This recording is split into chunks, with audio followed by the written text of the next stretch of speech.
In other news, Fairbanks nonprofit Breadline, which runs the Low Barrier Soup Kitchen on Gaffney Road, has been shattering its own records left and right for the past 2 years.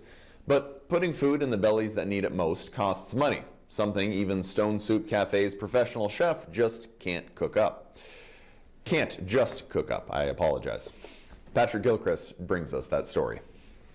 Near the beginning of the COVID-19 pandemic, Breadline received about $300,000 from the American Rescue Plan Act Nonprofit Recovery Fund. That money came just in time. It is really the only thing that then enabled us to tackle the unexpected and phenomenal increase in need that we saw.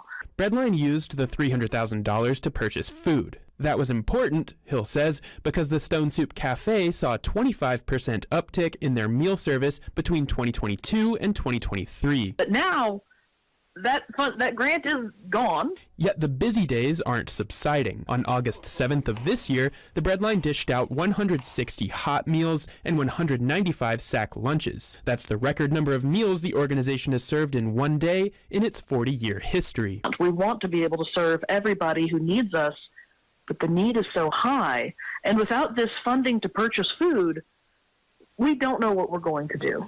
Hill attributes the spike in the cafe's service to more than the pandemic, saying the state's food stamp backlog likely played a role as well. That program is now recovering. The Fairbanks Division of Public Assistance Office reopened in July, and the state recently launched an online portal for public assistance programs. But the Breadline executive director says if their numbers are any indication, there's still work left to do. Hill estimates Breadline is facing a $100,000 shortfall for their upcoming fiscal year, which starts January 1st, if the Stone Soup Cafe is to maintain its current level of service. Alaska Governor Mike Dunleavy's 2025 budget did set aside $1.5 million as a one-time appropriation to create a grant program for Alaskan food banks and pantries. But that funding and details about what will qualify for the program is yet to be released. So, Hill says, Breadline staff and volunteers will keep moving forward, getting food onto as many plates as possible. And we're not going to stop doing what we're doing, but we are already trying to figure out how we can